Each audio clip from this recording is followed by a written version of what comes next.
Tzu Chi volunteers care for both the residents' fire survivors and the fallen firefighters' family.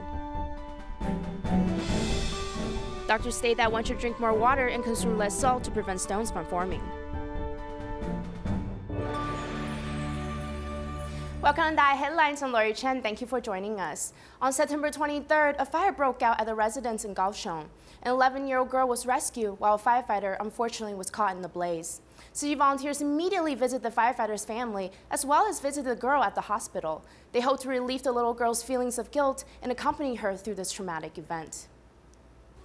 我脑袋里全都是影片的。都是影片，是学校有教导这些吗？哦。 When encountering the fire, little sister Wu followed the instructions from a fire emergency video played in the school. She closed the door and called for help immediately, successfully saving herself. Her mother, who was in the hospital, was anxious when she heard news about the fire. 妈妈她刚生产完，然后 Her mother had just given birth, so she couldn't check on her. That's why she was a bit emotional. 她就很情绪有点紧张。 Little sister Wu had only been slightly injured, but she blamed herself because a firefighter passed away when rescuing her. She couldn't eat or sleep. Teachers and volunteers from her school, Tainan Tzu Chi Elementary School, came over 2 consecutive days to care for her. 不要害怕哦，饭要记得吃了哦。 You have given her the chance to calm down and a sense of security. Volunteers helped her express her emotions, and she is gradually beginning to smile again. We believe children in Tzu Chi Elementary School are like our own children. On Mid-Autumn Festival, we brought some community volunteers to visit her. I feel very relieved seeing her cheer up again. Volunteers also gave her a Jingsi aphorism card with their blessings, hoping that she can regain peace in her mind as soon as possible. Unfortunately, another residence fire broke out in Ringling on the morning of the Mid-Autumn Festival. A single mother and her 2 children were severely burned. The mother and eldest son are both in the ICU, while sadly, the youngest daughter had passed away.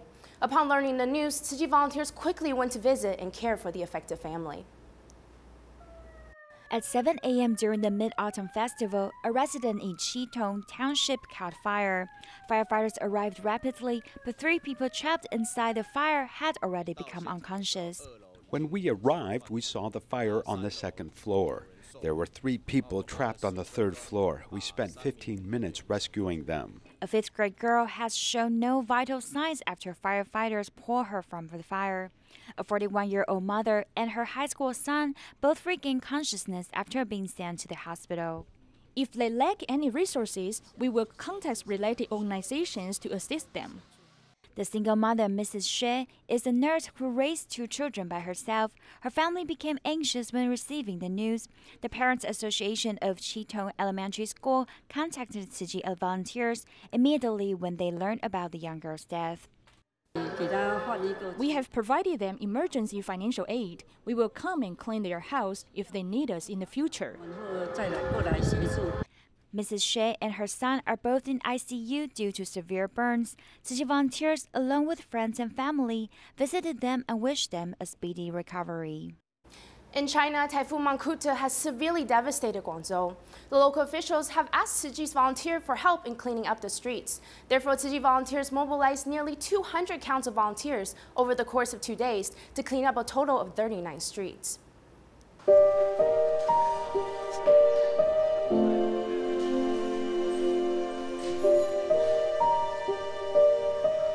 大概水位有多高啊？这么高，这么高。哎呀，落手水啊，浸到耳仔。 The flood water was up to my ears. There is still watermark on the wall. My son carried me to the 2nd floor of the post office. There was no food nor electricity. 唉，死啦！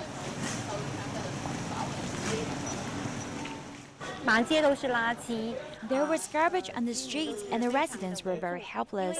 The water was as deep as 1.7 meters. We communicated with Secretary Fang on Haichuan Street and he hoped we could help out. We immediately mobilized volunteers to help with cleaning. 我们就晚上就马上去动员。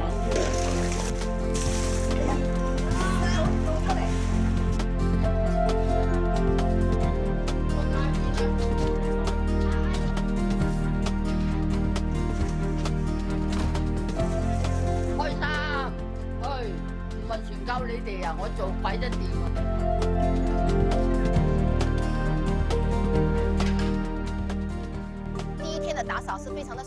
The cleanup on the first day went smoothly. Everyone was tired, but they were filled with joy of helping the affected residents. Among the 39 alleys, we cleaned up 25 of them. Since the residents threw garbage everywhere, when it rains, the gutters get clogged.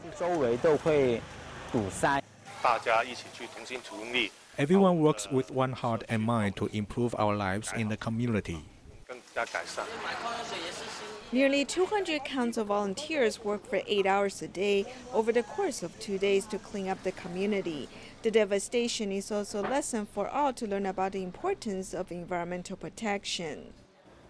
The Kaohsiung Water Resources Bureau invested 23.5 billion NT dollars over 12 years to promote a number of water control projects. In addition, it has invested in 15 flood detention ponds, with 13 already completed. This means that the total flood detention capacity is 3.26 million tons, the highest in the country. Unfortunately, there are still flooding issues.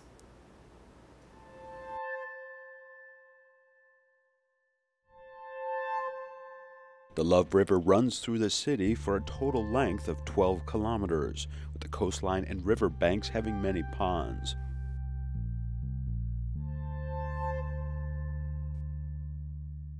With urban development, many such ponds have been filled in, directly affecting flood control in Kaohsiung.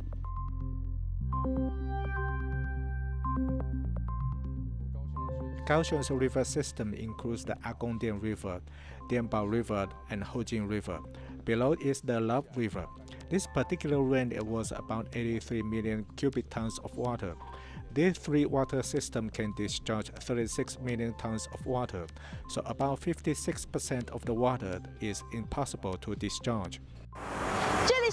Here's Kaohsiung's Niaosong Wetland Park, which is the first wetland park constructed in Taiwan. It has a total area of 4 hectares. It used to be called Xiaobei Lake, which used to be 40 hectares in size.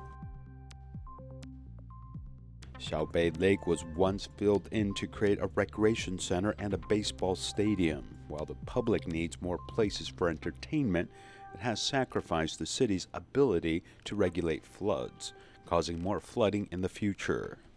There are many lakes and ponds here because it's a low-lying area which collects water. They filled in these areas, but it is still low-lying and wasn't raised higher. This means that Niaosong and Renwu will still flood every time it rains. When looking back on the history of the area, the early Kaohsiung Plain had many ponds and lakes. In the 1990s, due to urbanization, large-scale landfill was done for development, destroying many ponds. Specially built reservoirs for floods replaced these ponds. The total areas of these reservoirs for floodwater is much less than the original ponds. They are linked to each other through a single pipeline or multiple pipelines. It's not as simple as just digging a ditch to build such a reservoir. In Baoye Borough, this flood reservoir has reached a maximum level of 100,000 tons. Another wave of heavy rain won't help relieve flooding and can actually cause flooding in surrounding areas. Total flood storage capacity of 15 flood reservoirs in Kaohsiung reaches 3.26 million tons. As long as the flood storage limit is exceeded, the effect of the flood reservoirs is limited.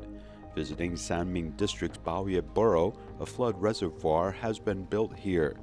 And though there hasn't been any flooding here for many years, 2 waves of heavy rainfall caused flooding on local roads. Because this is a low-lying area, the water collects on Chengqing Road over there. The water flows from this area. I thought the flood reservoir would help the situation, but it still floods like this. Turning the tide of urban development is quite difficult. The amount of flood storage capacity is far from sufficient, with flood reservoirs cannot withstand heavy rain from extreme weather.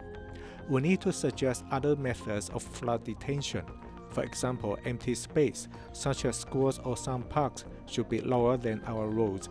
When it rains, water can collect here. This would be a big help. We can amend the Building Act to say that every household should have a basement where floodwater can be collected, and coastal fish ponds can also serve this purpose as temporary flood reservoirs. Heavy rains on August 23rd led to flooding in Kaohsiung. As it turns out, constructing flood reservoirs hasn't stopped flooding. If these measures don't stop flooding, then more checks will be needed, including consulting local residents to develop a better system and a more complete network of partnerships to reduce the risk of flooding.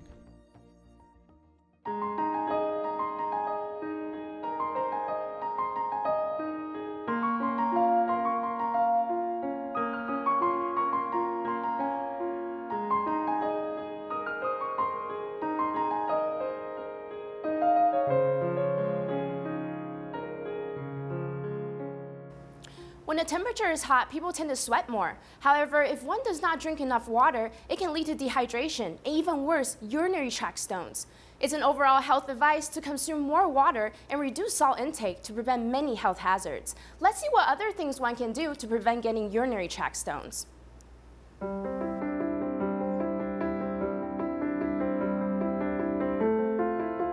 Exercising daily is how Mr. Zhang keeps himself healthy.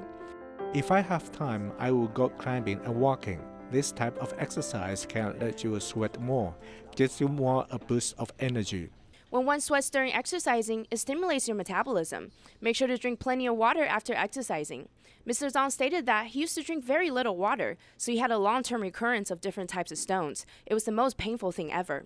I couldn't even make a sound. It was that painful. It was like someone was drilling into me. When one has ureteral stones, the pain that is felt is mainly due to blockage issues. When there's a blockage, the kidneys will start to swell up, which will then affect the nerves that are surrounding the kidneys. These nerves are the ones sending out pain signals, which is why the pain is mostly in the waist area. According to the doctor, the so-called urinary tract stones refer to stones that occur in the kidney, ureter, bladder, and urethra. In the summer, due to higher temperatures, the number of incidents is also higher. In the summer, people tend to be more active, so it's easier to sweat. The ureter is actually quite a dynamic organ. When you have more urine, the ureteral wall will expand relatively. When your urine amount is low, the ureteral wall will be relatively thinner. So in this case, the stone is easier to fall down and get stuck, causing much pain and discomfort in the process. The forming of stones is mainly related to genes and physique. The incidence rate of males and females is 2 to 1. Fortunately, the prevention method is not so difficult.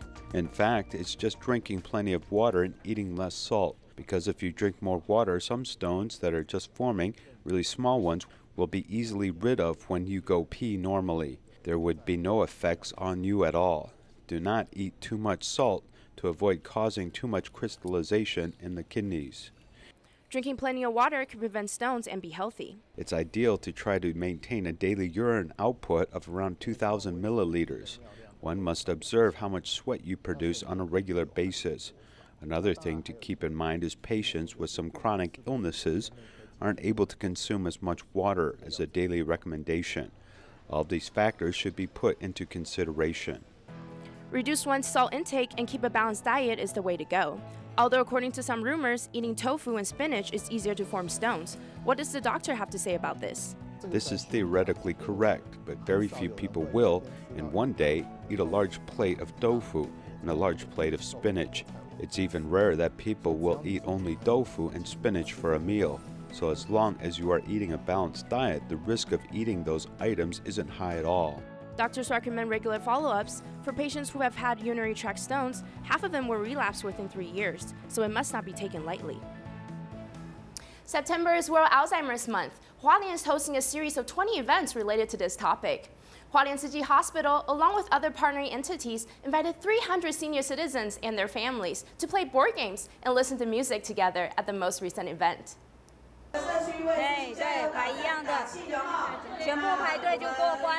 This board game helps elders hand-eye coordination. Everyone needs to complete these actions to move on to other activities that stimulate the mind. I had to use my brain and my hands. I also used my eyes. I like lively scenes like this. At home, it is much more quiet because I am usually alone.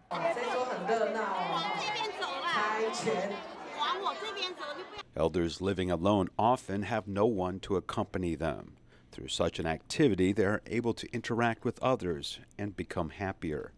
Medical teams are also eager to undertake activities to slow the onset of dementia amongst the elderly.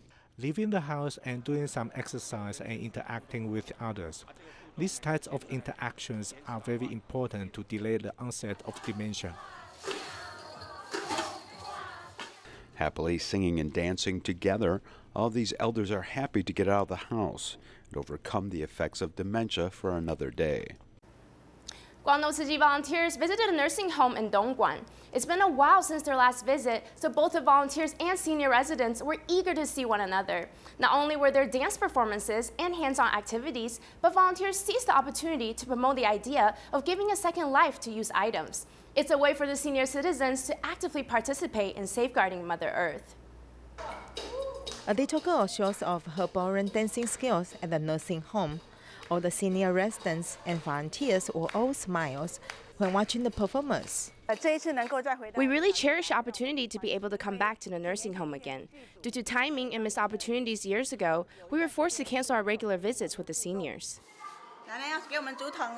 It's all thanks to Grandma Mai that Tzu Chi volunteers made the connection with the nursing home back in 2012. They used to visit her monthly, but due to the removal of her home, he had to move. Even then, the volunteers have never stopped visiting her. Every time when we come to visit her, we always wonder what to bring her. I wish to give her the best, something filled with love, something meaningful. The nursing home director was very touched by how devoted the Tzu Chi volunteers are to the senior residents. That's why this time, the volunteers were invited back to spread more positive energy.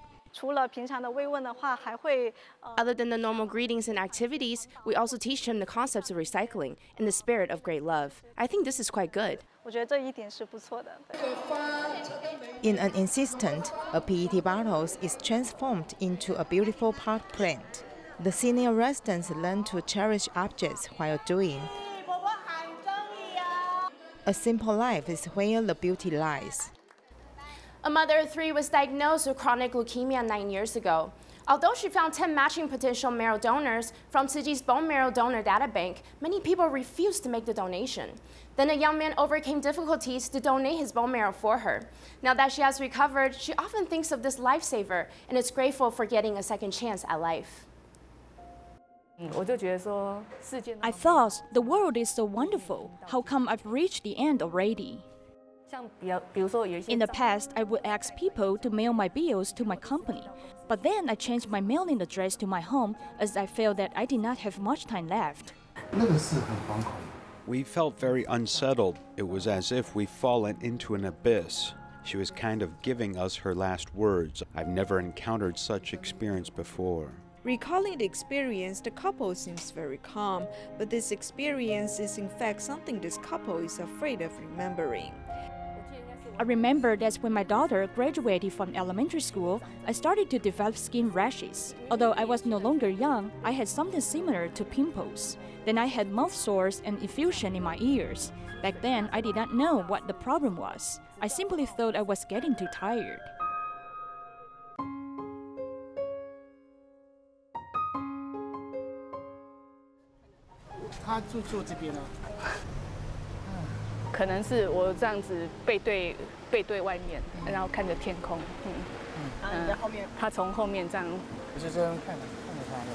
The couple once cried out loud. However, for the sake of their children, they had to pretend to be strong. Since none of Cai Mingjia's 4 siblings' HLA matched with hers, she had to turn to Tzu Chi's bone marrow data bank for help.